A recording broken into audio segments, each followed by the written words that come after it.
오늘이 머릿말. 책을 읽으려고 펼쳐들었다가 첫 문장에서 빵 터지는 경험 해보신 적 있으신가요? 저는 정대건 작가님의 GV 빌런 고태경을 읽을 때 그런 적이 있습니다. 그 문장을 읽어드릴게요. 지금 내가 히치콕과 트리포의 전기를 내다 판다고 해서 영화 감독의 꿈을 접는 것은 아니다. 꿈을 접는 것은 아니라고 스스로를 설득하지만 책을 일단 내다 팔아야 하는 상황이라는 것. 소설을 시작하기에 최적의 타이밍, 정확한 문장 아닌가요?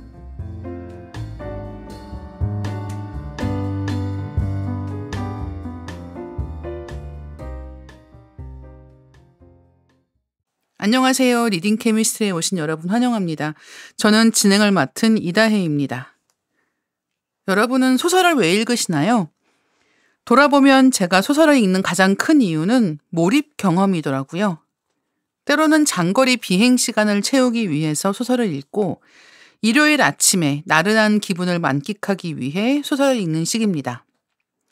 앉은 자리에서 가장 먼 곳까지 순간 이동을 할 수 있고 내가 평생 경험할 일 없을 타인의 인생을 살아볼 수 있어요. 그래서 가끔은 읽고 나서 현실로 돌아오기까지 시간이 걸릴 때가 있습니다. 근데 또 이렇게 몰입해서 빠져나올 때의 이질감이 좋을 때도 있죠. 영화 보고 극장에서 빠져나올 때가 그런데요. 오늘은 이런 이야기를 고루 나눠볼 수 있는 작가님을 모셨습니다. 요즘 많은 분들께 사랑받고 있는 소설 급류를 쓰신 정대건 작가님과 이야기 나눠보겠습니다. 안녕하세요. 네, 안녕하세요. 예, 작가님 요새 어떻게 지내고 계시나요? 새 소설 쓰고 계시나요? 네, 요즘 새로운 소설 쓰고 있고요.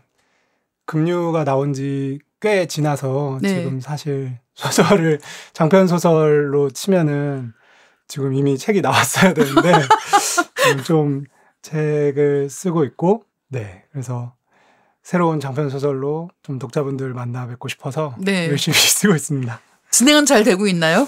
지금 급류 쓸 때도 비슷하게 그때도 엄청 헤맸었거든요. 그래서 지금도 그 헤매는 시간을 거치고 있는데 그 경험을 몇 번 해보니까 이거 지나가야 되는 시간이구나 하고 그냥 괴로워하면서 버티고 있습니다. 네. 어떤 이야기일지 굉장히 궁금해지는데요. 일단 정대건 작가님 소개를 먼저 드리고 이야기 시작해볼까 합니다. 리딩 케미스트리 녹음을 하는 4월 18일 저녁에 정대건 작가님 북토크가 있더라고요. 네, 북토크 주제에 뭐라고 적혀있냐 하면 연약한 이들의 사랑과 성장을 담은 역주행 베스트셀러 급류 저자 북토크입니다. 최근 많은 분들께 읽히는 급류를 쓰신 정대건 작가님은 2020년 한경 신춘문예에 장편소설 GV 빌런 고태경이 당선되며 작품 활동을 시작하셨습니다. 편행책으로 소설 GV 빌런 고태경, 아이 틴더유, 부오니시모 나폴리, 그리고 에세이 나의 파란 나폴리가 있습니다. 하지만 정대건 작가님은 정대건 감독님으로 먼저 알려지신 분인데요. 2012년에 다큐멘터리 투 올드 힙합 키드를, 2019년에 메이트를 연출하셨습니다. 영화 감독 겸 작가님이라고 불러드려야 될 것 같은데요. 이제 완전히 작가로만 활동하시는 걸까요? 네, 이제 뭐 감독님이라고 불린 지도 오래되었고 영화를 만들지 않은 지도 오래되었고 무엇보다도 제가 연출자로서의 정체성이 이제 전혀 없어서 누가 이제 혹시라도 오래전에 알고 지내던 분이 감독이라고 부르면 제가 이제 정정해드리고 더 이상 이제 그런 호칭은 좀 제가 부끄러워하죠. 네. 그래서 앞으로도 연출은 생각이 없고 기회도 없을 것 같고 그래서 작가 글 쓰는 사람으로 이렇게 지내고 싶다는 생각을 하고 있어요. 네. 근데 연출가가 하는 일하고 그러니까 소설가가 이렇게 인물들을 생각해내고 그들을 움직여서 어떤 이야기를 끝까지 끌고 가는 방식하고 구조적으로는 비슷한 데가 있지 않나라는 생각도 했었거든요. 네네. 그러니까 제가 최근에 저도 뭐 에세이 쓰면서 제 나름대로 정리를 한 이론인데요. 이론이라기보다는 제가 되게 한국에서는 특히나 연출자들이 각본을 자기가 쓰는 네, 경우가 네. 많잖아요. 맞아요. 그러다 보니까 많은 영화 지망생들이나 영화를 좋아하는 창작 지망생들이 좀 착각을 하게 되는 경우가 많은 것 같아요. 그러니까 영화를 저도 당연히 보는 걸 좋아하고 사랑에 빠져서 영화를 하고 싶다, 만들고 싶다 이런 생각을 했었는데 결국에 그 연출자가 정확히 감독이 뭘 하는지를 모르고 그냥 네. 막연히 영화를 사랑하고 영화를 만들고 싶으면 감독이지 이렇게 생각을 자연스럽게 한 거예요. 근데 이제 영화 학교에 가서 영화를 만들어보고 하다 보니까 저의 어떤 욕망은 말 그대로 영화 연출가가 하는 게 뭔지 그 본질, 그러니까 이야기를 시각화하는 거라는 거를 그 당연한 거를 모르고서 그냥 그거를 덤볐다는 생각이 드는 거예요. 그러니까 저는 이야기를 하고 싶은 욕망이 훨씬 더 강하지 그것을 시각화하는 것에는 그렇게까지 큰 욕망이 있지는 않더라고요. 네. 그리고 그것을 이제 같이 자연스럽게 사람이 이제 비교를 하면서 알게 되잖아요. 뭐 다른 동기들이나 이렇게 보면은 제 생각에는 연출자는 그 욕망이 엄청나게 강해야지 맞아요. 그 고난을 뚫고도 그거를 해낼 수 있을 것 같은데 저는 그 정도까지의 열망이 그렇게 시각화에 대한 열망이 크지 않았던 것 같고 사실 이거는 뭐 정답은 아닐 수 있지만 제 나름대로 어떤 지망생들한테 되게 그 하나의 리트머스로 네. 그 제안하는 게 남의 각본으로 영상화하는 것에 흥미가 있느냐 이거가 굉장히 진짜 너무 중요한 결정적인 얘기야, 질문인 것 이거는. 같거든요. 예. 그 저는 누가 그렇게 질문을 했을 때 전혀 관심이 없는 거예요. 그냥 제 이야기를 하고 싶고 그렇지. 그래서 제가 이 리트머스가 있었다면 저의 10년을 아꼈을 텐데 그렇더라고요. 돌이켜 보니까. 근데 진짜 너무 중요한 얘기라고 생각을 하고 그리고 한국 영화 산업의 특징이에요. 지금 말씀하신 게. 그러니까 저도 영화 잡지 일을 하고 있다 보니까 여러 가지 이제 무슨 영화나 뭐 이런 것 관련해서 강의 같은 것을 할 때도 있는데 이제 그때 이제 종종 하는 이야기 중에 하나가 이 미국에서 아카데미 시상식에서는 시나리오 관련된 상이 두 가지가 있습니다. 그러니까 오리지널 각본상이 있고 각색상이 있단 말이에요. 그러니까 각색은 원작에 있는 걸 각색하는 것이고 그쵸. 이쪽은 원래 자기가 창작한 이야기로 각본을 쓰는 거란 말이에요. 우리가 한국에서는 각본이라고 부르는 것도 이 각색과 각본 두 가지로 나누어서 상을 주고 있고 그리고 사실은 이 얘기는 뭐냐 하면 이 각본을 쓴 작가와 연출자가 분리되어 있는 것에 대해서 훨씬 더 열려있는 그리고 그게 당연한 문화가 거기에선 자리 잡고 있는데 한국에서는 말씀하신 것처럼 사실은 영화 감독이 되는 가장 확실한 방법 중에 하나가 좋은 시나리오를 가지고 있는 것이고 자기가 쓴 시나리오라는 것이 연결되어 있을 때가 많은 거예요. 그러니까 뭐 너무 당연하게도 감독하고 싶으면 네 이야기가 있어야 해. 라는 식으로 접근할 때가 많고 그리고 또 문제가 있다면 시나리오 작가만 해서는 먹고 살기가 또 힘든 분위기가 있는 거죠. 감독들은 남의 시나리오를 받아서도 다 자기가 고쳐서 자기 걸로 만들어서 영화를 찍으려고 하는 것도 있어서 지금 말씀해 주신 게 되게 중요한 부분이라는 생각이 드네요. 그러니까 제가 너무 그 뼈 아프게 체감을 해서 그런 질문을 생각해 보게 된 것 같아요. 물론 이게 정답은 아니겠지만 그게 굉장히 많은 것을 이렇게 말해주지 않나. 저는 뭐 그러니까 누가 어떤 훌륭한 이야기로 연출을 만약에 이렇게 제안이 온다고 했을 때 그거 자체로 이제 즐길 수 있는 뭐 그런 얘기들을 많이 했던 것 같아요. 뭐 직업 연출가로서 산다는 것에 대해서 동기들하고도 그렇고.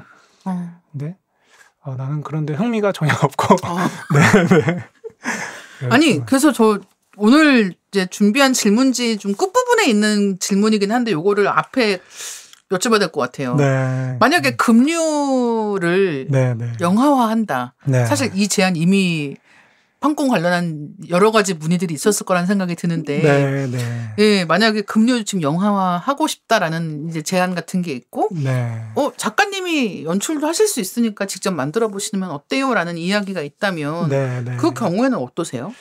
그러니까 그것이 정확히 이제 제 안에서는 결론이 내려진 게 그런 제안이 있지도 않았겠지만 연출은 제안이 와도 못한다라는 결론이 섰어요. 제가 그 아카데미에서 독립장편 영화를 찍을 때 뭐 연출자가 여러 가지의 능력이 필요하겠지만 어떤 영화를 만들 수 있는 판을 이렇게 만들어내는 것도 능력이 필요하다고 맞아요. 생각하는데 예. 그런 것을 너무 잘 못했고 그래서 그 아까 말한 걸로 치면 각본을 쓴 저한테 연출자인 제가 미안한 거예요. 그러니까 그 연출자로서의 제가 너무 부족해서 각본을 쓴 저한테 좀 아깝다는 생각이 드는 거죠. 그러다 보니까 그런 걸로 이제 저 나름 이제 결론을 내린 거죠. 그 영상 관련해서 뭐 각본이나 이런 거는 참여 기회가 닿으면은 하고 싶은 생각도 있고 한데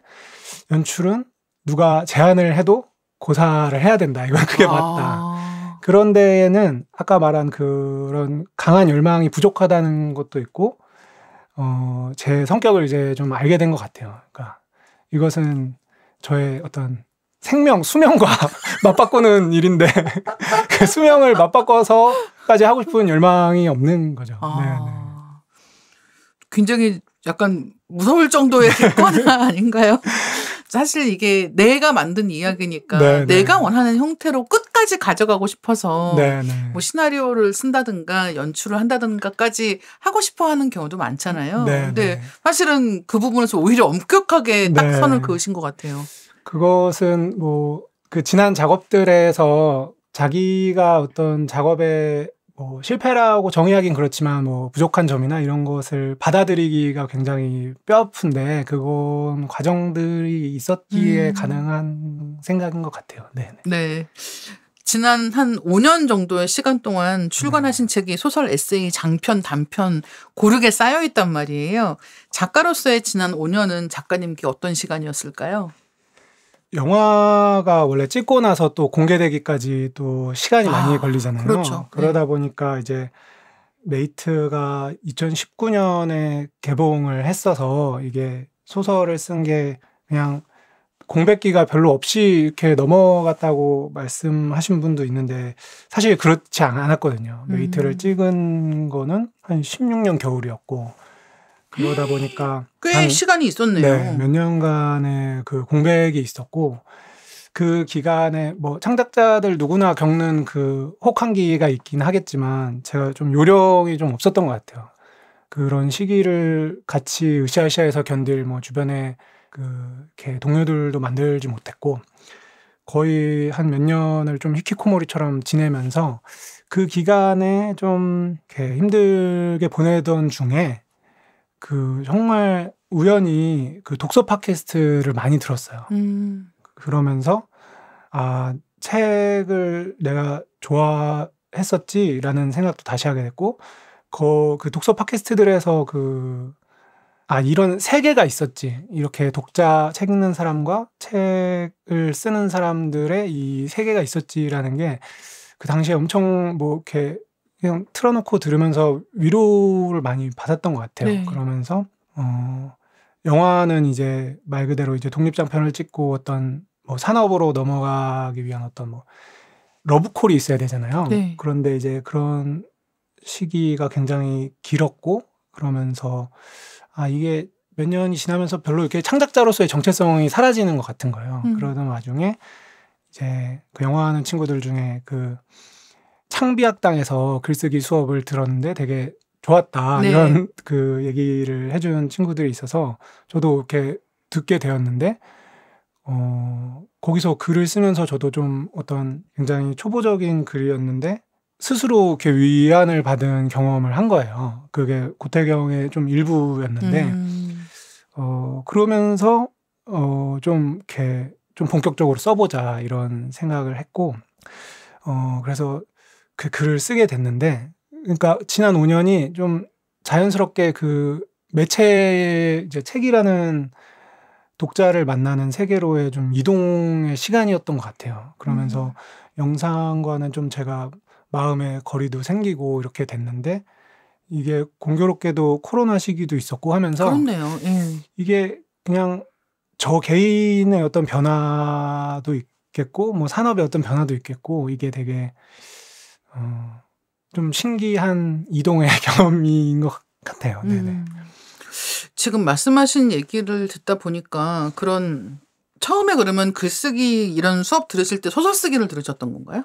네네. 그 소설 수업은 그냥 단편 소설을 이제 쓰는 그런 뭐 이렇게 합평하고 이런 수업이었는데 저한테 추천해준 친구도 그렇고 막 소설가가 돼야 되겠다거나 뭐 이렇게 등단을 하려고 막 하는 목적이 아니고 말 그대로 좀 글감? 다들 뭐 이제 아이템 찾고 뭐 이런 이옥석 감독이 추천해줬었는데 네. 되게 좋았었어요. 그래서 근데 거기서 이제 소설이 될지도 모르는 걸 이제 마감이 있으니까 좀 썼는데 거기서 되게 위안을 받았던 거죠. 그리고 근데 완성은 못하고 근데 그게 아쉬운 거예요. 남겨놨던 게 그때 썼던 경험이 되게 네. 좋았고 해서 그러다 보니까 이제 되게 오랜 기간 그래도 뭐 시나리오 공부를 했고 뭐 작법서도 많이 읽고 했으니까 뭔가 이렇게 제가 좀 범생이 스타일이라 막 이렇게 열심히 해갖고 뭔가를 이렇게 하는 거는 좀 그래도 엉덩이 힘은 자신이 있어서 되게 도서관에 열심히 다니면서 이렇게 했죠. 장편 소설을 좀 썼던 것 같아요. 네. 근데 이게 네네. 소설 쓰는 거 한번 배워볼까? 이런 수업을 들어볼까? 라고 생각하는 네. 것과 장편 소설을 완성하는 것 사이에는 네네네. 저는 정말 깊은 네네. 강이 흐르고 있다고 생각을 해요. 네네네. 그러니까 어떤 사람들은 거기에서 배를 만들어서 건너가지만 네네. 사실 많은 사람들은 거기서 건너가기를 포기하거든요. 네네. 그러니까 그냥 해볼까라고 하는 것과 장편 소설 완성은 완전 다른 일이라는 네네. 생각이 드는데 사실은 장편으로 데뷔하신 거잖아요. 그렇죠. 네네. 어떻게 하신 건가요? 그러니까 그렇게 뭔가 덤벼볼 수 있었던 게 그래도 장편 다큐멘터리도 해보고 장편 극영화도 해본 경험이 있다 보니까 어떤 사이클에 대한 감이라고 해야 될까요? 너무 중요한 얘기네요, 그거. 네. 그게 다큐멘터리도 사실 뭐 1년 반을 넘게 찍고 편집기 앞에서 1년 반을 맞아요. 보내고 이렇게 이야기를 마무리하는 경험이 있는 거죠. 그것을 해본 게 정말 막연하고 막막한 덤벼볼 수 있다는 마라톤을 좀 완주해볼 수 있다는 감각이라고 해야 될까? 그런 게 없지는 않았던 것 같아요. 그래서 뭐 이렇게 무대뽀로 이렇게 하게 됐던 것 같아요. 네. 저도 이제 주변에 그렇게 작가 하는 친구들하고 얘기할 때 종종 그런 얘기 하는데 그런 글쓰기 수업, 합평이 있는 글쓰기 네네. 수업 같은 거를 듣는 게 도움이 돼? 라고 물어볼 때가 네, 있단 네. 말이에요. 글 쓰는 거 가르쳐서 되는 거야? 네네네. 이게 뭐 가르치고 배워서 뭐 향상되는 거야? 이런 네네네. 얘기 물어볼 때가 있는데 이제 제 친구가 그때 했던 얘기가 뭐였냐면 그런 수업을 들으면 과제를 내야 되기 때문에 네네. 끝낼 수 있다는 거예요. 네, 이야기를 네, 네. 끝낼 수 있다. 그게 제일 큰 장점이다. 그러니까 네네. 뭘 배워서 좋은 게 문제가 아니라 내가 그 기간까지 내가 하려고 하는 이야기를 한번 끝낸다. 네. 이게 중요하다는 얘기를 되게 많이 하고 사실은 이른바 지망생 단계에서 네, 네. 그 일을 직업적으로 하는 사람으로 넘어가는 가장 큰 그 차이가 무엇이냐 하면 이야기를 내가 책임지고 얼마나 마무리하는 경험을 쌓아갈 수 있는가 네, 네. 그런 얘기를 하는데 작가님은 어떻게 보면 감독으로서 그렇게 이야기를 크게 한번 마무리 지어본 경험이 네, 쌓여 네. 있었기 때문에 네. 이런 게 오히려 더 수월하게 됐던 걸까 싶기도 해요. 네, 네. 수월하진 않았지만 그게 제일 큰 아마 자산이었겠죠. 네. 네. 이 나폴리에 다녀오신 시간을 바탕으로 에세이 나의 파란 나폴리도 쓰시고 소설 부오니시모 나폴리도 쓰셨더라고요. 작가님의 여행법이 좀 궁금했는데요. 여행하시면서 글이 될 만한 이야기를 적극적으로 찾아다니시는 편일까요? 여행 중에 일기를 쓰거나 적극적으로 기록을 남기시는 편일지도 궁금했습니다. 네. 여행이 특별히 아니더라도 그냥 기록하고 일기 쓰는 거를 좋아하긴 하는데요. 여행을 가면은 아무래도 새로운 것들이 많으니까 더 상세하게 좀 쓰게는 되는 것 같아요. 제가 지난 나폴리의 레지던시스 사업으로 3개월간 지낼 때는 다행히 카메라를 안 가져갔었는데 제가 기록하고 뭔가 이런 거에 대한 좀 강박 비슷한 게 있어서 카메라를 가져갔으면은 엄청 막 브이로그를 찍었을 것 같거든요. 다큐멘터리 하던 그게 있어서 그런지. 네. 진짜. 예. 모든 이것은 정말 귀한 그 자료가 된다는 그 생각이 있는 것 같아요. 그리고 그 감이 있으신 거잖아요. 네, 이게 어떻게 쓰일지도 모른다는 그게 있다 보니까 뭔가 이렇게 기록으로 남기는 걸 좋아하고, 그래서 여행지에서 뭔가를 일부러 찾는다기보다는 사람들 뭐 이야기를 좀 듣고 싶어 하긴 하는데, 그 나폴리에서는 제가 언어가 안 돼서 네. 그래도 거기 이제 머무는 한국 분도 이제 만나서 인터뷰도 하기도 했었고. 그렇죠. 사실은 이 부오니시모 나폴리는 딱 거기 있는 현지인들보다는 한국인들 얘기잖아요. 그렇죠. 네. 그게 아마 그런 저의 언어의 부족함 때문에 반영된 것이 아닌가 하네요. 네.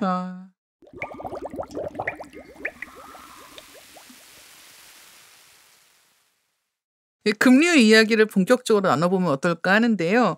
급류는 밀리의 서재에서도 13만이 넘는 서재에 담겼더라고요. 한 줄 리뷰만 해도 2,000개가 넘는데요. 펴는 순간 급류에 휩쓸리는 이라고 리뷰를 남겨주신 분도 계시고, 극복하기 위해서는 소용돌이 밑바닥까지 가야 하듯 나의 밑바닥까지 봐야 하나 보다 라고 적어주신 분도 계시더라고요. 일단 시작하면 제목처럼 급류를 타고 끝까지 읽게 된다는데 많은 분들이 공감하시는 것 같습니다. 급류는 어떤 장면 혹은 아이디어에서 시작하신 이야기인가요?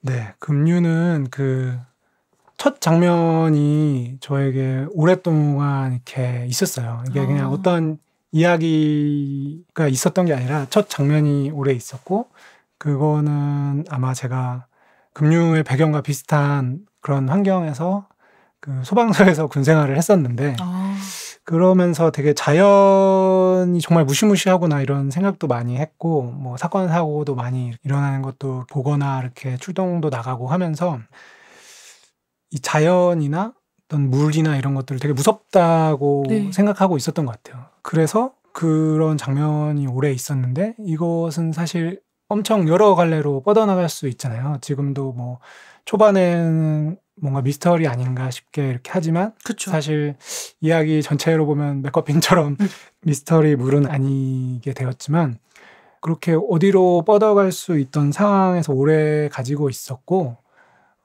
그러던 와중에 무슨 이야기를 좀 할까라고 했을 때, 그 당시에 저에게 가장 시급했던 이야기를 하고 싶다는 결론을 한 것 같아요. 근데 시급했다는 거는, 급류가 어떻게 보면 뭐 사랑 이야기도 있고 성장 이야기도 있고 한데, 좀 트라우마에 대한 이야기가 많다고 이렇게 생각이 드는데, 제가 어떤 아까 말한 그런 무시무시한 물의 이미지가 좀 저의 그때 정서였던 것 같아요. 그 당시에 제가 그런 시기에 오래 그런 시기를 지나고 있었고, 그래서 이때만 할 수 있는 이야기, 그리고 이거를 좀 고스란히 좀 담아보고 싶다, 그렇게 해서 이런 이야기가 탄생하게 되었네요. 근데 왜 어떤 책이든 뭐 어떤 작품이든 그렇겠습니다만, 왜 읽는 사람들은 다 각각 자기가 읽는 것을 읽잖아요. 그러니까 작가가 쓰는 유도하고 독자들이 읽는 방식하고 항상 일치하는 것도 아니고, 같은 이야기라고 해도 다 저마다 다른 것들을 보게 되는 것 같다는 생각이 들거든요. 근데 되게 어떤 방식으로 쓰고 어떤 방식으로 읽든 간에 되게 그런 그 글을 쓰는 동안에 작가가 느꼈던 절박함 같은 것은 전달되는 거 아닌가 라는 생각을 되게 많이 했고, 그리고 지금 말씀 주신 것들 중에서 트라우마에 대한 이야기라고 하는 게 저는 너무 많이 이 이야기에서 공감을 하게 되는 거예요. 그러니까 예를 들어서 뭐 이 이야기의 줄거리만 가지고 이야기할 때는 뭐 이 둘의 어떤 사건들, 그 관계가 이어지거나 끊어졌다가 다시 이어지거나 하는 것들을 많이 이야기를 하게 되지만, 사실은 더 눈길이 가는 거는, 저의 경우는 이 이야기에서 두 명의 주인공이 있는데, 이 두 주인공이 살아가는 어떤 큰 일을 겪고 살아가는 방식이 하나의 사건을 겪고 각각 다른 방식으로 트라우마를 다루려고 하는 네네. 몸부림 같아 보이기도 하는 거예요. 네네. 그러니까 예를 들면 술을 마시느냐 안 마시느냐 같은 것도 대표적으로 자기를 어떻게든 이 사건으로부터 멀어지게 하기 위해서 네네. 자기 인생 살기 위해서 각각 선택하는 극단적인 방식으로 보이기도 하는 거죠. 그래서 그런 부분에서 이런 어떤 큰 사건 이후의 사람들이라고 하는 게 작가님께 굉장히 중요한 테마였을 것 같고 이 두 사람이 어떻게 보면 또 한 사람 같이 느껴지기도 한다는 점에서 네, 작가님께 그런 고민들이 좀 많지 않았을까 생각을 했었거든요. 네네네. 그렇죠. 제가 제가 겪은 어떤 이야기들 소설로 쓰거나 이런 질문을 많이 받는데 방금 말씀해 주신 이 두 인물이 결국 한 인물로 읽히기도 한다고 말씀해 주신 게 굉장히 정확한 정확하게 읽으신 것 같은데 그러니까 결국에는 제가 캐릭터를 만들 때 다양한 어떤 관찰한 인물들도 많이 나올 수도 있겠지만 저는 저한테서 어떤 다른 면을 좀 일부러 극단적으로 분화시키는 것 같아요. 그래서 저에게 있는 어떤 절제를 잘하는 면을 이렇게 극단적으로 밀어붙여서 어떤 캐릭터를 만들고 저에게도 어떤 충동적인 면을 이렇게 분화시켜서 만들고 이렇게 하기 때문에 금요의 어떤 인물들 이렇게 질문을 받으면 그냥 다 저에게서 나온 거다 이렇게 말씀을 드리는데 그럼 또 이제 또 감상을 깰까봐 그런 얘기도 하게 되는데 그렇죠. 네. 예전에 지브의 빌런 고태경 때 인터뷰하신 거 읽어본 적이 있는데요. 인터뷰 말미에 보다 비일상적인 사건과 플롯을 다룬 선 굵은 장편 소설을 써보려고 한다라는 이야기가 있는 거예요. 네. 혹시 그 소설이 금류였을까요? 아마 이때는 그래서 어디 인터뷰에서 이런 향후 계획이나 이런 걸 말하는 게 조심스러운데 그때는 아마 그 장면을 가지고 있었어서 그런 금류이 얘기를 했던 것 같은데 이제 결과로 봤을 때 금류는 사실 분량으로 치면은 경장편 소설이고 선 굵은 장편 소설은 되지 못한 것 같은데 좀 제가 이미 다큐멘터리 때부터 좀 자기 반영적인 작업을 이렇게 해왔다 보니까 좀 저와는 거리가 있는 거를 써보고 싶다는 게 고태경을 쓴 직후에 저의 욕망이었던 것 같아요. 그래서 금류 이야기를 한 것은 맞고 그런데 선 굵은 장편소설 이런 얘기를 했었는데 이거는 아마 다음쯤에 도전해 볼 수 있지 않을까 이런 생각을 하고 있어요. 네. 그렇다면 다음번에는 어떤 이야기일지 오늘 이야기가 끝날 때쯤에 여쭤보기로 하고요. 네. 정대건 작가님의 소설 금류는 출간된 2022년보다 2025년에 더 많이 읽히고 있습니다. 아까도 잠깐 말씀드렸지만 오늘 녹음 끝나고는 금류 북토크도 예정이 되어 있는 상황인데요. 책이 역주행하면서 널리 읽히기 시작한 게 작가님께도 엄청나게 기쁜 일이었을 거라고 생각을 하고 있습니다. 어떤 이유로 독자님들이 좋아하시는지 찾아보기도 하셨을까요? 네. 물론 저한테도 엄청 신기한 일이고 기쁜 일이라서 저도 엄청 검색을 해봤죠. 검색은 사실 역주행하기 전에도 그냥 일상적으로 검색을 해보긴 했는데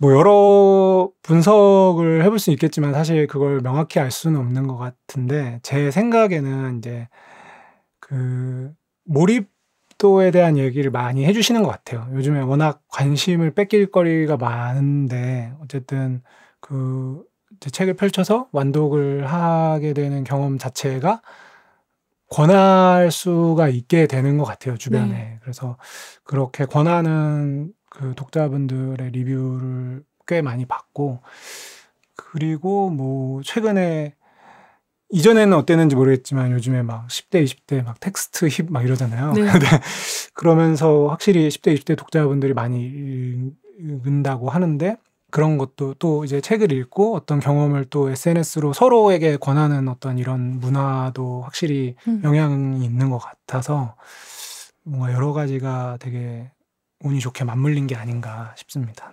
네. 물론 운도 운인데 네네. 책이 재밌어야 하는 게 굉장히 중요하기 때문에 네. 그런 점에서 말씀하신 몰입도가 높다라고 네, 하는 네. 게 굉장히 소설을 읽는 독자들에게도 중요하고 작가에게도 중요한 네네. 그런 부분이 아닌가 느껴지는 거예요. 그래서 이제 이렇게 이른바 몰입도가 높다라고 얘기를 할 네. 때는 이야기가 어떻게 될지 알 수가 없고 계속해서 읽고 싶게 만드는 네, 궁금증을 유발한다라는 게 포함되어 있는 것 같거든요. 네네. 그래서 작가님이 소설 쓰시면서 특별하게 신경 쓰셨던 부분 같은 게 있을지 여쭤보고 싶어요.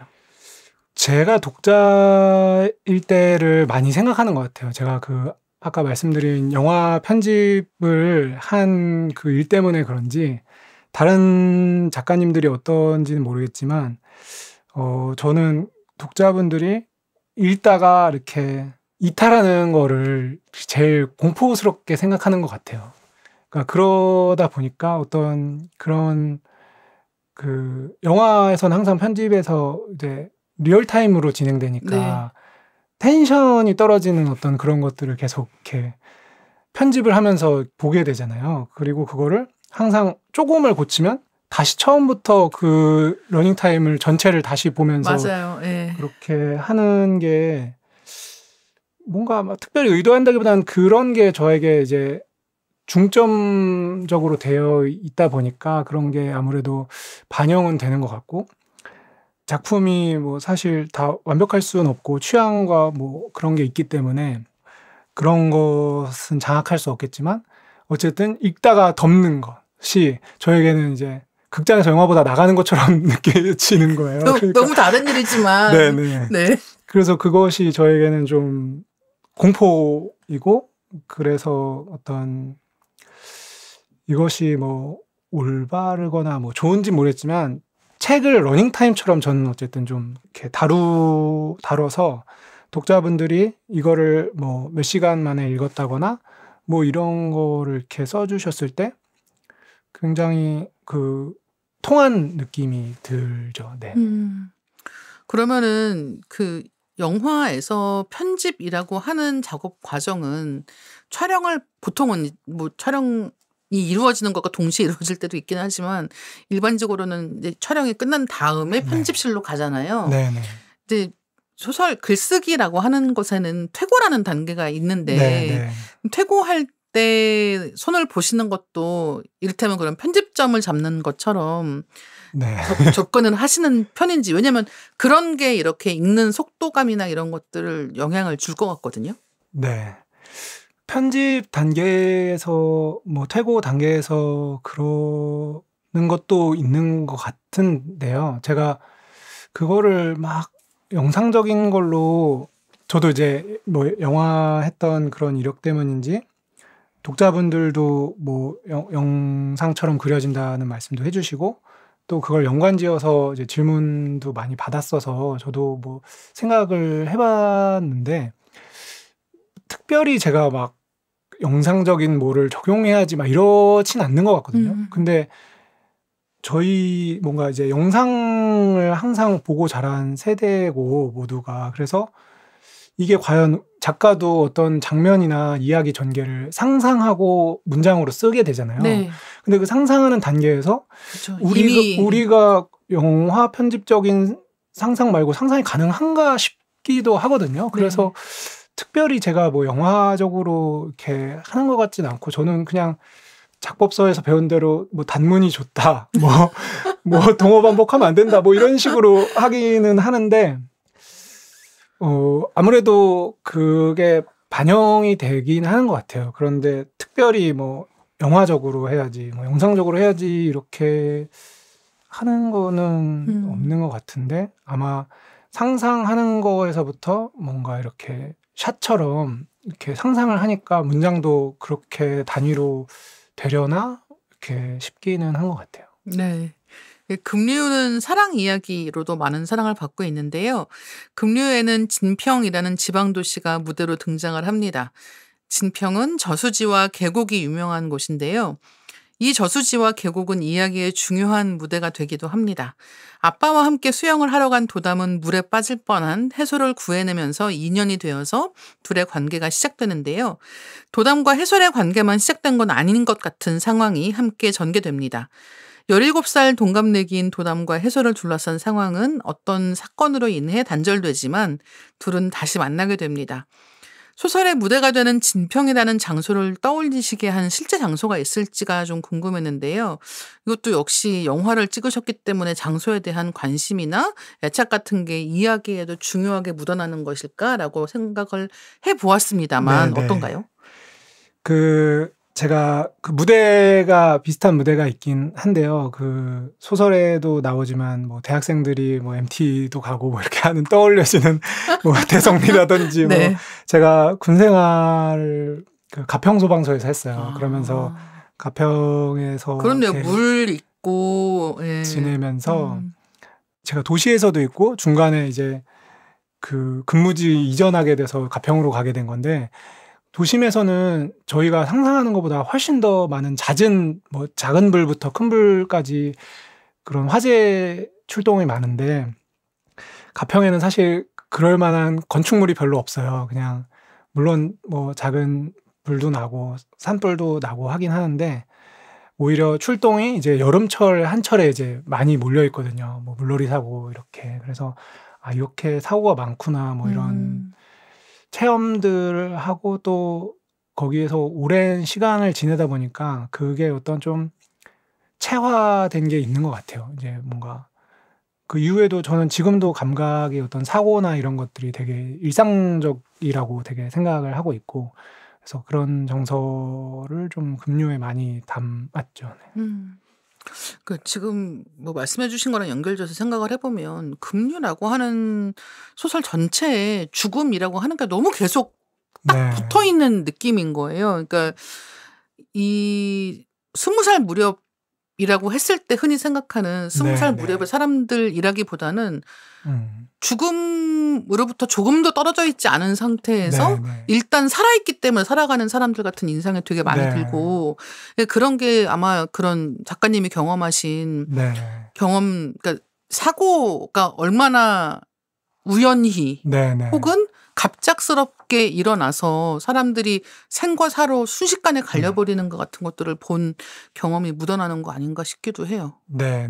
그래서 사실 이 스토리에 대해서 뭐 너무 뭐 우연히 잤다는 평도 있는데 이제 그런 경험에서는 어쩔 수 없이 그렇게 진짜 반영이 되는 것 맞아요. 같아요. 그러니까 소방서라는 공간이 그런 이렇게 많은 일상에 그런 게 도사리고 있구나 사고나 이런 게 그런 경험을 하게 되는 것 같고 그렇죠. 그리고 그런 것이 뭐 흔한 말로 우리가 죽는 존재라는 걸 항상 알 수 네. 있는 그런 경험이다 보니까 여러 어떤 질문들을 던지게 된 것 같아요. 그 도담과 해솔의 관계가 긴 시간을 사이에 두고 이어지잖아요. 그래서 네. 그냥 재회하는 연인의 이야기로만 이야기할 수 없는 복잡한 상황이 둘 사이에 놓여 있는데요. 도담과 해솔의 관계가 어떻게 끝날지에 대해서 혹시 소설의 결말 말고 다른 결말도 생각해 보신 적이 있으신가요? 네, 제가 정말 올해 이 원고를 붙잡고 헤맬 때는 정말 여러 가지 이제 버전도 써보고 했었는데요.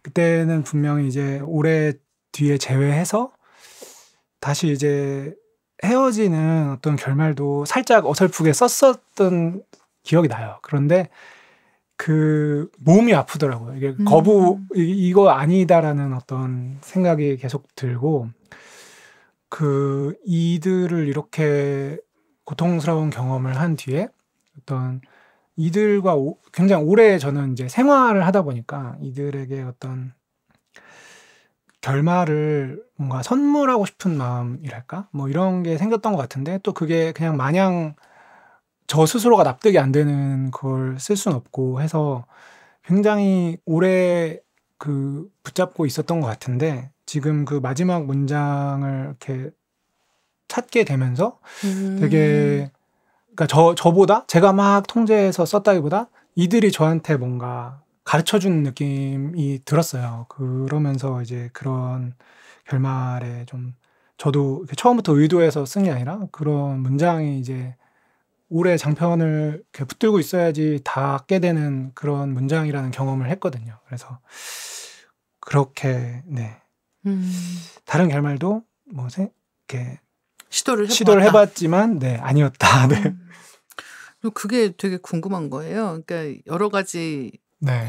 이게 나을까 저게 나을까 이 네. 이야기에는 이런 결말이 맞는 걸까 이런 것들을 여러 가지 생각해 보는 것들 중에서 네, 아 네. 이게 맞다. 네. 이 이야기에는 이 인물들에게는 이 네. 엔딩에 맞는 것 같다. 여기서 끝내자라고 하는 네. 것을 어쨌든 확신하기 때문에 이 이야기가 끝난 거잖아요. 그렇죠. 예. 네. 그래서 그 결정이 어떻게 이루어지는 건가요? 제가 그 문장 떠올랐을 때 이게 하나의 이야기가 하나의 은유였으면 좋겠다라는 게 딱 이거지 하고 이렇게 닿은 것 같아요. 그러니까 저도 이 소설을 통해서 어떤 그러니까 엔딩을 정해놓고 이렇게 쓸 수도 있겠지만 그러지 못했던 소설인데 많이 헤맨 끝에 이게 왔을 때 그러니까 막연하게 어떤 이 이야기 전체가 하나의 은유였으면 좋겠다라는 거가 있었는데 이렇게 엔딩을 맺게 되면 이제 뭔가 계곡에서부터 이제 바다까지 그쵸. 이렇게 이어지는 것이 닿게 되니까 네 그렇게 네. 네. 빨리 다음 질문을 넘어가 보겠습니다. 제가 얼마 전에 그 알리스 조안 레베카의 사랑이라는 프랑스 영화를 봤는데요.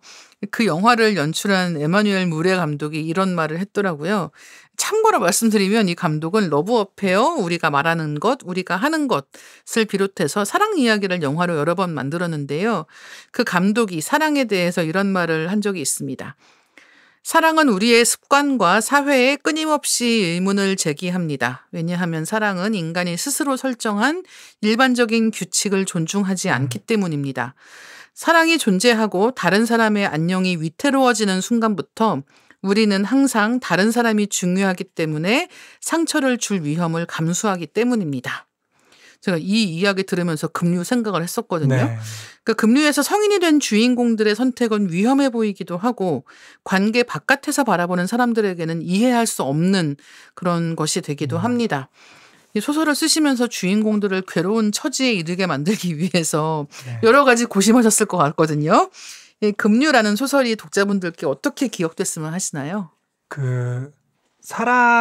사랑이야말로 지금 아까 인터뷰 말씀 여기서 감독이 말한 것처럼 사랑이야말로 되게 본질에 앞선다고 생각을 하거든요. 그래서 우리가 사랑을 뭐 여러 가지로 정의 내리려고 하는데 급류에서도 뭐 그런 작업을 했고 하는데 독자분들이 이 이야기를 읽고 사랑에 대해서 다양한 측면에서 생각해 볼 수 있는 경험이 됐으면 좋겠다고 생각을 했어요. 그리고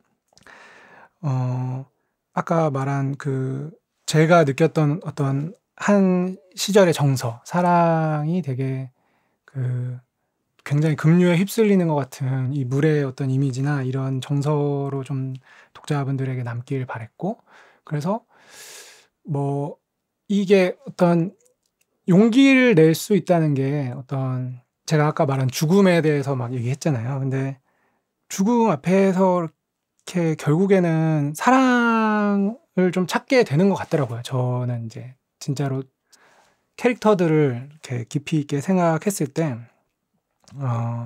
저도 그렇고 죽음 앞에서는 냉소나 이런 것도 다 사라지고 결국에는 맞아요. 좀 사랑을 찾게 될 것 같고, 그것을 좀 이야기를 통해서 전달하고 싶었는데, 그래서 이 이야기를 읽고 나서 어떤 좀 한번 용기를 내보고 싶다라거나 그런 마음을 품을 수만 있다면 굉장히 좋을 것 같아요.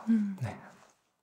시나리오 작업하고 소설 작업은 이야기를 만든다는 면에서는 비슷하지만 현장에서 배우의 연기를 염두에 두고 장면을 만들어가는 작업과 또 모든 배우가 작가 혹은 독자의 머릿속에 존재하기 때문에 어떤 의미에서는 불가능이 없는 작업이라는 점에서 큰 차이가 있지 않나 생각을 하게 되거든요.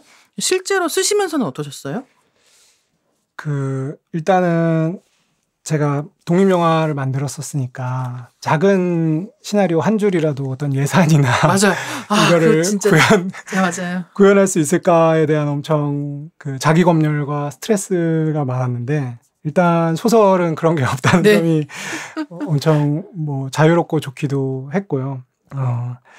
다른 점은 이제 그 영화에서는 사실 그래도 어떤 배우나 스태프들의 도움을 받을 수도 있는 건데 그런 것에서 글자 한 톨도 누가 대신 써주지 않잖아요. 그런 면에서는 좀 어떤 의미에서 고독한 작업이다라는 생각이 들지만 그래도 저에게는 배부른 고독함인 것 같아요. 왜냐면은 그 사람에게 도움을 청해야 되고 도움을 받아야 되는데 그런 것에 굉장히 좀 제가 능숙하지 못했던 것 같고 그래서 누구 덕은 보지 못하지만 그래도 고독하지만 그 자유도가 있다는 것에 좀 행복해하고 있습니다. 네.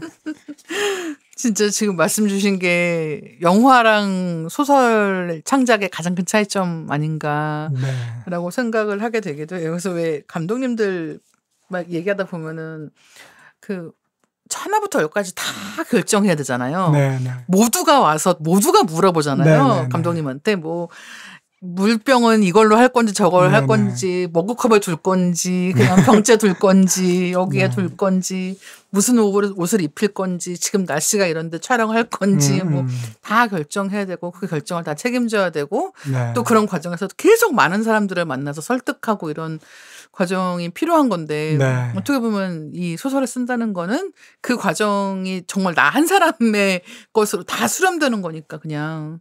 그렇죠. 그리고 그 무섭기도 하죠. 왜냐면은 저만 설득하면 되는데 이제 그건 제 안목밖에 이게 중요한 맞아요. 게 없다 보니까 도움이라고 해야 될까?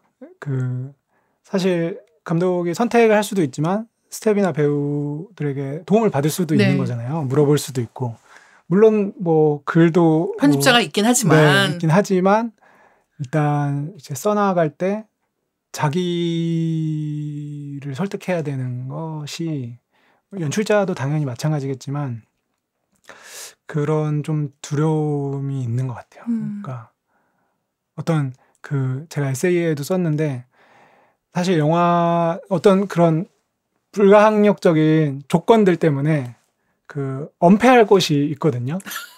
어떤 이 조건 이게 탓을 할 수가 있어요. 환경과. 그렇죠. 근데 소설은 그런 것이 없다는 것이 사실 되게 무시무시한 지점이기도 한 것 같아요. 영화는 뭐 어떤 뭐 투자가 안 된다거나 뭐 환경에 그걸 할 수 있지만 소설은 작업 안 하고 있는 오롯이 내 탓이거든요. 다음 작업이 안 나오는 게. 글 쓰는 사람들이 가지고 있는 가장 심각한 어려움 아닌가 생각을 하고 있고요. 제가 작가님 소설 처음 접한 게 그 장편 소설인 GV 빌런 고태경이었는데요. 영화 좋아하시는 분들, 특히 영화제 많이 다녀보신 분들은 이 소설을 읽고 정말 웃음을 참을 수 없는 장면을 많이 만나셨을 것 같습니다. 우선 영화 잘 봤습니다. 라고 운을 떼는 순간 뭔가 너무 익숙하면서도 참을 수 없는 가려움 같은 걸 느끼게 되더라고요. 이게 GV 빌런 고태경이 그럼 처음 쓰신 소설인 거죠? 네. 제가 그 창비학당 그에서 글쓰기 해서 마감에 짧게 냈던 게 그 GV 빌런 고태경에서 여의도에서 초반에 알바하는 장면을 썼었어요. 근데 그때 단편 소설 분량에 완성도 못한 거를 썼었는데 그것을 쓸 때 저 아마 지금 소설에도 남아있는 그 꼭 무슨 사랑받을 만한 사람이어야지 사랑받을 수 있는 게 아니야라는 말을 썼는데 이게 사실 뭐 제가 그 글쓰기를 하면서 처음으로 아직도 그 카페 이디야 카페에서 그 쓰던 기억이 나는데 그때 저가 이걸 쓰고서 제가 마음이 되게 힘들 때였는데 좀 이렇게 눈가가 시큰했던 것 같아요. 그러면서 뭐 흔히 어떤 글이 자기 자신한테 뭔가를 주지 않으면 독자에게도 뭔가 줄 수 없다는 거를 좀 그때 좀 이렇게 체감을 했던 것 같아요. 그때 그 합평 같은 게 끝나고 엘리베이터 타고 올라가는데 그 어떤 같이 들으신 분이 자기가 되게 위로받았다고 이렇게 말씀을 해주셨어요. 그래서 그게 되게 큰 힘이 됐죠. 이게 독자에게 뭔가 닿을 수 있겠구나. 내가 위로받을 수 있는 이야기를 쓰면은. 그래서 그때 완성하지 못한 단편 분량을 가지고 있다가 그게 또 장편 소설 완성되기까지는 한 2년 좀 걸린 것 같아요. 그러니까 그냥 이걸 장편화 해야지라고 막연하게 계속 생각하고 있다가 장편 소설 공모전이란 형식이 있는 것도 알게 되고 하면서 네, 도전을 하게 된 거죠. 그러면은 이제 영화는 아닌 것 같아. 네, 이제 네. 소설만 쓸 거야. 네. 라는 결정을 분명하게 하신 게 어느 타이밍이었어요? 그것은 이제 독립장편 영화를 연출하는 과정에서 사실 뭐 고태경에도 좀 뭐 반영이 많이 돼 있긴 하지만 우여곡절이 많았고 이렇게 스스로에 대한 부족함을 많이 느낀 것 같아요. 뭐 사람들과의 어떤 거를 잘 해내지 못한 거 과정에서 상처도 많이 받고 뭐 그 당시에는 뭐 원망도 하고 했지만 결국에는 이것을 제가 되게 범생이 타입이라 뭔가를 이렇게 앉아서 열심히 하는 거는 자신이 있는데 그리고 제가 제일 좋아하는 창작 지망생들에게 힘이 됐던 말이 최동원 감독님이 인터뷰 책에서 하면 는다라고 이렇게 해주신 말씀이 하면 된다라고는 자기는 못 말하겠지만 하면 는다라고 말씀해 주셨거든요. 근데 그게 되게 큰 위안이 됐는데 그래서 글쓰기는 정말로 그런 생각이 드는 거예요. 하면은 뭐 거북이처럼 가더라도 늘겠지. 근데 이 영화 연출이라는 이 말 그대로 영화 연출 그 일 자체보다는 이 영화를 내가 연출할 수 있는 환경을 만들고 네. 뭐 사람을 이렇게 내 편으로 만들고 뭔가 이런 것들 이런 능력은 내가 혼자 시뮬레이션을 열심히 해서 키울 수 있는 게 아닌 것 같은 거예요. 네. 그러니까 어떤 타고난 성정이나 어떤 그런 게 분명히 반영이 되는 것 같고 그런 데서 되게 부족함을 많이 느꼈고 그러면서 이제 한번 이제 무너진 경험에서 이제 판단이 쓴 거죠. 이것은 내가 열심히 해서 할 수 있는 게 아닌 것 같다. 네. 그런 경험에서 결정이 됐습니다. 네. 지금 말씀하신 거에 약간 연장선에 있는 네네. 질문이기도 한데요. 이 GV 빌런 고태경이나 아이 틴더유, 부오니시모 나폴리 같은 소설을 읽으면서 생각했던 질문입니다. 소설을 읽는 독자분들이 이건 혹시 작가님 경험을 가지고 쓰신 이야기인가요? 하는 궁금증을 갖는 경우가 꽤 되지 않을까 생각을 네네. 했는데요. 뭐 영화를 만드셨고 나폴리에 다녀오셨고 하는 네. 것들 때문입니다. 경험의 일부를 소설로 녹이시면서 소설과 현실 사이의 선을 긋는 것도 굉장히 중요할 것 같거든요. 이게 굉장히 뭐 중요한 어떤 일이고 지금도 저도 뭐 여러 가지 생각을 많이 하는데 저는 어쨌든 제가 가지고 있는 어떤 창작의 원칙이랄까 이런 거는 저의 감정을 재료로 하는 거를 일단 1원칙으로 하는 것 같아요. 그래서 특히나 인물을 만들 때 주요 인물들은 좀 저에게서 분화를 시켜서 많이 작업을 하려고 하고 또 어떤 인물을 관찰해서 만든다고 할 때도 좀 한 인물에서 가져오는 게 아니라 좀 점토 만들듯이 이렇게 해서 가상의 인물을 만든다 이런 생각을 가지고 있고 네. 그래서 자기 반영적인 걸 많이 여태까지는 써왔고 점점 더 아까 급류 얘기할 때처럼 더 이제는 좀 비일상적인 이야기, 극화된 이야기를 쓰려고 하고 있어요. 왜냐면은 이제 그런 작업 방식은 고갈되기도 하고 많이 이제 하기도 했고 자기 스스로가 지겨운 거죠. 네. 그래서 이제 좀 다른 쪽으로 눈을 좀 돌리고는 있어요. 지금 쓰시는 이야기도 그렇게 좀 다른 방향성을 가지고 있는 이야기일까요? 네. 그런데 결국에 그러니까 저는 제가 막 SF나 이런 큰 상상력을 바탕으로 쓰는 작가는 아니다 보니까 제가 어떤 경험한 어떤 것들을 다른 무대로 가져와서 쓰려는 것 같아요. 급류도 마찬가지였고 네네. 급류에도 물론 뭐 제 경험들이 당연히 반영은 됐겠지만 소방서의 배경이라든지 그런 거는 어떤 무대로서 가져오는 것이고 이번에 쓰고 있는 것도 제가 당연히 경험한 감정들 그리고 관찰한 어떤 것들을 좀 다른 무대에서 좀 써보려고 하고 있어요. 그래서 지금 막 구체적이진 않아서 뭐 말씀드리긴 그렇지만 이제 사랑 이야기도 많이 했고 또 꿈과 현실에 대한 이야기도 많이 해서 좀 행복과 박탈감에 대한 이야기를 좀 쓰고 싶다 해서 이 키워드로 엄청 뭐 책도 많이 읽고 그러고 있습니다. 네. 어떤 이야기 쓰실지 네. 엄청나게 궁금해지는. 네, 궁금해졌다니 성공이네요. 네, 엄청나게 궁금합니다. 어떻게 될지 너무 궁금하다. 근데 네. 지금 말씀하신 그런 주제들도 그렇고 이게 참 소설을 읽으면서 되게 좋은 점일 텐데 네.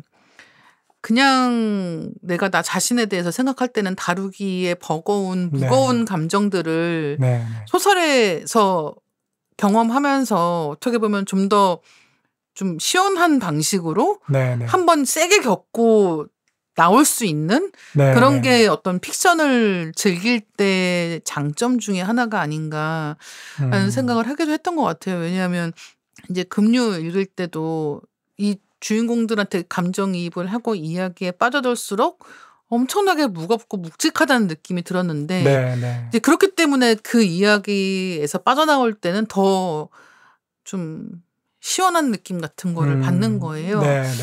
그게 뭐 이를테면 무슨 카타르시스라고도 할 수 있을 것 같고 그럴 텐데 이제 그런 면에서 새로 만드시는 이야기도 굉장히 궁금합니다. 네. 오늘 이야기 이제 마무리를 하려고 하는데요.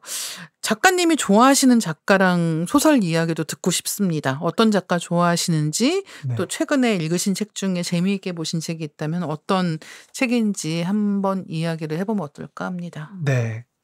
제가 좋아하는 작가 얘기하면 항상 뭐 까미나 도스토옙스키랑 피츠제럴드 얘기하긴 하는데요. 그건 좀 뭐 그렇게 큰 공통점은 없는 것 같은데 좋아하는 작가들로 항상 그렇게 꼽고 있고 또 제가 좋아하는 작가 얘기할 때 요시다 슈이치 얘기를 해요. 아, 네. 악인하고 분노 쓴 요시다 슈이치 좋아하는데 그러니까 저도 이제 나중에 그런 장르적인 거를 써보고 싶다는 열망이 있는데 근데 뭐 일본에 뭐 워낙 훌륭한 뭐 사이파 소설이라고 하는 것들이 많잖아요. 그런데 그 중에서도 저는 그 끝에 어떤 결국에 악인과 분노가 제가 좋아하는 게 어떤 사랑의 정서가 가지고 있는 게 그래서 좋아하는데 그런 이야기를 나중에 한번 해보고 싶고 많이 공부를 많이 해야 될 것 같고 최근에 정말 재밌게 읽은 책은 제목이 정확히 맞나 모르겠는데 남자는 왜 친구가 없을까? 네, 그렇죠. 창비에서 나온. 네. 남자는 왜 친구가 없을까를 정말 재밌게 읽었는데 공감하셨습니까? 공감을 엄청 많이 했고 스탠드업 코미디언이더라고요. 그 작가가. 네네. 그래서 문장도 너무 재밌고 이거는 정말 더 많이 읽혀야 된다. 근데 제가 이제 뭐 독서 모임 비슷한 거를 진행도 해봤고 글쓰기 모임도 진행도 해봤고 하면은 그런 독서 모임과 글쓰기 수업과 한국의 독자층의 성비가 정비례하거든요. 거의 9대1이에요. 네. 그래서 예. 이거를 정말 저를 포함해서 그 책에서 이제 그런 뭐 어떤 남성성 그런 것 때문에 이제 오히려 진짜 남자들이 읽어야 될 책이라고 생각하거든요. 많이 힘들어요. 어떤 소통이나 이런 것들에. 근데 저도 그렇고 뭐 먼저 연락도 하지 않고 이런 것들이 더 그 책을 읽으면 정말 뭐 되게 위험하다는 생각도 들고 그런데 한국에는 거기선 그래서 배경이 이제 영국에서의 어떤 뭐 그래서 행해지고 있는 어떤 문화적인 것들이나 정책적인 것들이나 모임에 대한 것도 얘기가 나오는데 한국에서 뭐 그냥 어떤 논의나 이런 게 없이 그냥 계속 이상한 남자들이 이렇게 할 수만 없다 이런 생각이 들고 이게 뭔가 책이 많이 읽히면 어떤 이야기를 만들 수 있다는 생각이 들거든요. 그래서 되게 재밌게 읽었어요. 그리고 뭔가 주변에 많이 권하고도 싶고 네 그렇습니다. 그 남자들은 왜 친구가 없을까 같은 경우는 진짜 일단 재밌고 너무 좀 유쾌하게 네. 안 유쾌한 얘기를 유쾌하게 하고 있는 책이기도 하고 참고로 말씀드리면 소설은 아니고 이제 이게 그 논픽션인데 저는 이제 제 친구가 이제 이 책을 읽고는 남편한테 봐라 너다 라고 얘기를 했다는 거예요. 남자들은 왜 친구가 없을까 그 책을 얘기를 하면서. 근데 뭐 지금 뭐 잘 말씀해 주셨지만 이를테면 자기가 겪고 있는 어려움에 대해서 도움을 청할 수 있는 사람이 된다는 게 진짜 그 사람이 성숙했다는 사회적으로 성숙해 있다는 것에 대한 뭐 증명이기도 할 텐데 사실은 이제 그런 것 자체를 기피하는 도움을 청하는 게 남자답지 못하다고 생각한다든가 이런 걸 뭐 맨박스 같은 걸 설명하기도 하고 그렇습니다만 그런 문제가 있기 때문에 이제 이 어떻게 하면 그러니까 이 친구가 없다라고 하는 그 표현으로 설명할 수 있는 너무 많은 사회적 관계와 관련된 것들이 있더라고요. 그러니까요. 그래서 너무 그 공감도 많이 하고 심지어 되게 익살스럽게 톤으로 쓰여 있지만 저는 엄청 무시무시하게 읽은 게 이 책의 저자는 적어도 그 이제 결혼할 파트너가 있고 그러면서 이렇게 자조적으로 얘기는 하고 있지만 이런 것이 그러니까 그 유일한 그 여성 파트너가 있기 때문에 이 사람이 이렇게 이런 것들을 이렇게 자조하면서 떠들 수 있지 이게 아니라면 굉장히 무서운 이야기거든요. 그래서 여러 가지 생각을 했습니다. 맞아요. 진짜 한 번씩 읽어보시면 좋겠다라는 생각 저도 하게 됩니다. 그리고 뭐 책 읽으실 때 그러면 읽을 책 어떻게 고르시나요? 아무래도 저는 그 작업할 때 좀 관련된 책들 많이 읽으려고 하고 좀 오히려 글을 쓸 때 한국 책들을 많이 못 읽는 것 같아요. 그게 왜 그런지 모르겠는데 일부러 피하는 것 같기도 하고 그렇습니다. 그래서 최근에 읽은 소설들 봐도 아까 그 소설이 아니라 그 에세이나 이런 것들도 아까 제가 그 새로 쓰고 있는 소설에 좀 뭔가 좀 단초를 잡아보려고 읽은 것도 있어서 뭐 그런 식으로 좀 많이 찾아 읽는 것 같아요. 아까 그 좋아하신다고 말씀하신 요시다 슈이치 같은 경우도 좀 요시다 슈이치 책 한국에 처음 나오던 때부터 아마 쭉 읽어왔던 작가들 중에 하나인 것 같은데 어떻게 보면 이 작가가 처음 썼던 작품들과 다른 색깔로 이 작가로서의 커리어에 지금 현재를 채워가고 있다는 생각 진짜 많이 하거든요. 장르적으로도 그렇고 어떤 그런 진지함 같은 것도 그렇고 그래서 말씀하신 악인 같은 작품은 정말 너무 많은 것들을 그 이야기에서 하고 있지 않나. 뭐 사회에 대한 이야기이기도 하고 뭐 그런 어떤 성별과 관련된 이야기이기도 하고 그런데 지금 말씀하신 책들 명단을 듣다 보니까 뭔가 다음에 쓰실 이야기가 더 궁금하다라고 느끼게 됩니다. 그래서 뭐 지금 작업 중인 작품 이야기를 마지막으로 여쭤보면 어떨까 생각이 드는데요. 뭐 구체적으로 말씀하시는 거 아니라고 해도 간략하게 이런 작품인데 기대해 주세요라고 말씀 주시면 좋을 것 같습니다. 많이 좀 헤매고 있는데 제가 결국에 아까 뭐 경험을 반영하는 것에 대해서 뭐 얘기를 하긴 했는데 아무래도 반영이 아예 안 될 수는 없는 것 같아요. 저의 일상에 어떤 변화들이 많이 생겼고 그러면서 뭐 그 인터넷 뭐 이렇게 반응 같은 것도 많이 보고 하면서 그냥 인터넷 문화에 대해서도 뭐 요즘 생각하고 있고 뭐 SNS 이런 것도 생각하고 있는데 그러니까 제게 찾아온 어떤 변화를 또 이제 저를 이제 분화시켜서 캐릭터를 만들 것 같아요.